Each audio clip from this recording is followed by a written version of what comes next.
You know when you have a situation where you actually feel into a space and your intuition brings you into a place where you are brought back to a teaching that you understood and intellectualized and then even embodied it to some extent many, many years ago.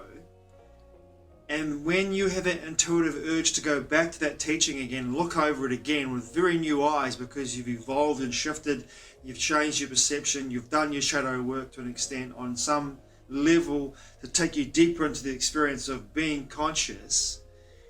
And then even through that process again, if you look back for me in regards to what I did, this video's been made in the middle of April 2023. I wrote a blog about 3 weeks ago, the first blog I've written since August 2021, because I had no real impetus or urge to write blogs again. After I wrote the last blog I wrote on Atlantis. And I went back to writing blogs again because I had this real strong urge to do it due to the nature of what I had this download and I thought I can make a video on this, and I have made a video on it, I think. But anyway, the whole idea of the video was the bricks and mortar of a simulation of the matrix and the algorithms that keep the matrix flowing in the way it does and keep humanity, keep collective consciousness, that which expresses itself as humanity and the illusory form of humanity, what the algorithms are that keep the matrix walls, the bricks and mortar of the simulation in place. Now the big one of that is fear. Fear is the big one. And if you look at David Icke's book, Tales from the Time Loop, his experience with ayahuasca in Brazil is the most succinct, in my perception, the most succinct and clear experience and the most clear perception and revelation around the matrix itself, around the simulation, around what keeps the bricks and mortar in place, around what keeps us in a state of perpetual fear of the unknown, and how that energy feeds back into the time loop he calls it. But I wrote a blog about the idea that before even going back to reading the Tales from the Time Loop, I had this started really back in the middle of March when I was travelling around the North Island in my van, Golden Horse. My van's called Golden Horse. I bought it from Escape Rentals in 2020 when they were going out of business thanks to COVID, and there's no backpackers and no people travelling in this country. All the tourists and all the backpacker companies have to sell lots of their fleet. I bought one of their vans called Golden Horse, which is beautiful. I was travelling around the North Island for about a month. And when I was travelling, I had this really strong urge while I was travelling on this road between a place called Stratford and a place called Taumarunui, a road called the Forgotten Highway, which is basically a old, what would you call a horse and cart track that's been sort of sealed on some level, but a lot of it's still gravel metal roads. And it's a pretty amazing road. A lot of the actual inner areas of this road is still a national park and still forested and heavily forested, especially the valleys.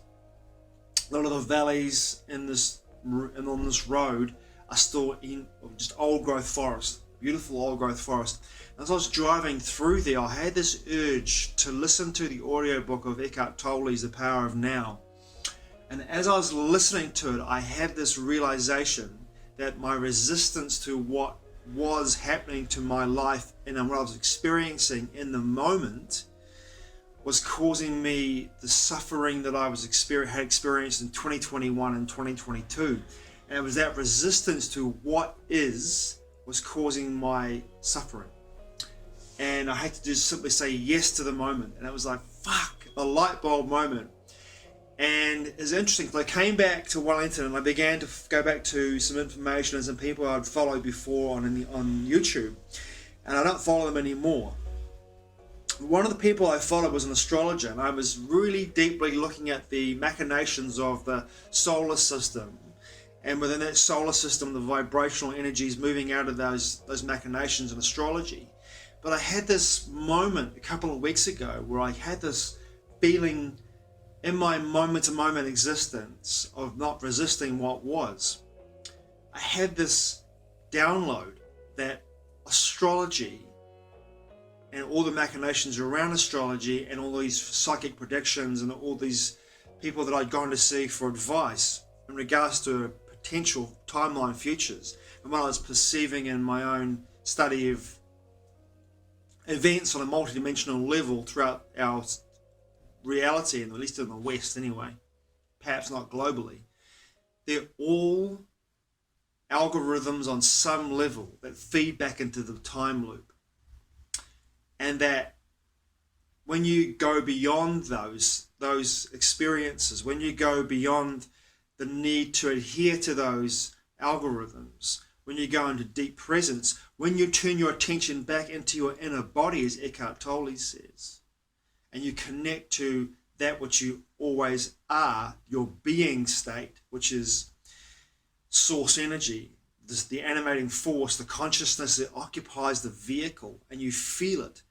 All that shit, all the algorithms have no power over you whatsoever. They're just simple things to look at. They're just not distractions. They can be distractions if you're not being conscious and not being aware and being present. They can be distractions, but they're just like flowers you can smell or things you can taste and go, ugh, that was horrible. I don't need to taste that anymore. I don't need to eat that anymore. They're simply experiences. And when I was writing that blog, was it 2 or 3 weeks ago now, that blog, first blog I've written in almost 2 years. When I was writing that blog, I went back to look, and I had that same feeling I had when I was writing books, where I have like a really deep and powerful, clear audio message. Go look over here. I went to my bookshelf and picked up Tales from the Time Loop, David Icke's book, and went through his ayahuasca experience and read about that and detailed that in the blog. It was like I had come back to a place where I was in alignment with my intuition in that way that was totally present.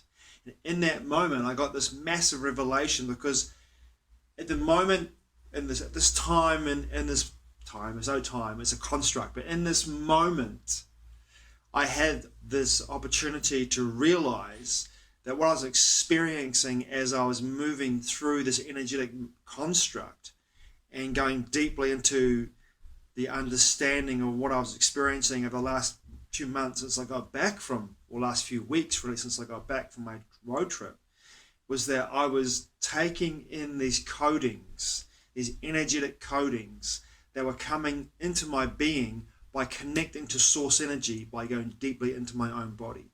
And what was happening there was I was bypassing the machinations of the matrix, of the simulation, in a way that was drawing me out of it, out of the simulation, into the sense of expansiveness of being connected to source energy. But in the same moment, I had a part of myself that was gripping onto the walls of the matrix, not wanting to let go of it, because the distractions and the bright lights and all the things that I was experiencing were just too wonderful. I didn't want to let go of it.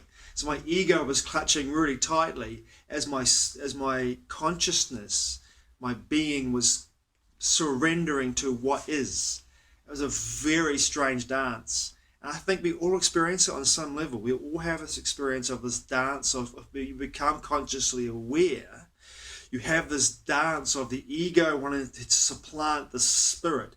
Whereas, I think there can be a beautiful marriage of the two when you choose to have the experience of simply understanding that everything that we are experiencing within the simulation is simply illusion, and that if we go into our bodies and have the deep-seated awareness of who we and what we truly are, which is consciousness animating a illusory physical vehicle, and bringing in that energy into this simulation, it picks apart the walls of the matrix and it begins to dissipate, and then the synchronicities and the flow of your life begins to really become super apparent to you. And if you go into that flow of life by being present in this way, it's a beautiful, wonderful experience, but it is very difficult sometimes to let go, because the ego's hold on what you perceive to be reality and what you know. that was the big thing for me as well the last few weeks, is hanging on to what I know rather than letting go and surrendering to the moment and going like, I have no fear of the unknown because I know what I am, an eternal being, consciousness experiencing itself subjectively, as Bill Hicks would say, as we all are, but it's the level of awareness that we have in regards to our connection to the experience and just surrendering, because at the moment, energetically, there is such a flux and a fluctuation, and I'm seeing it mirrored in me, but by people all around me. The energetic fluctuations are so fucking intense at the moment, and I'm seeing people as what they had been adhering to, myself included, beginning to fall down around them, and what they're left with is their true nature, and they're stunned quite often by what they discover in that as their walls that have held them up together. I guess it's a macrocosm, microcosm situation. As the walls of the simulation begin to fall over, the microcosm is their own personal walls that have held them together in regards to their sense of identity have beginning to fall over too and begin to crumble. And when that's happening, they're kind of like, at first, until they understand that they're still conscious, they're still aware, they're still here, if that makes sense. And that brings me back full circle to Eckhart Tolle's book, The Power of Now, which is a wonderful book. And the audiobook was just the best driving companion coming back to Wellington for my road trip. And I've been listening to it since I got back. I'm going to listen to it again as well. It's a really good experience to be able to listen to that book, The Power of Now, and to listen to it constantly and to remind myself, to keep reminding myself to take my attention back into my illusory vehicle body and find the real essence of who I am, that which I am, consciousness, having an experience as a man in a vehicle in this simulation, but not of it. Thanks for watching. I truly appreciate it. Matewa. I'll see you again soon.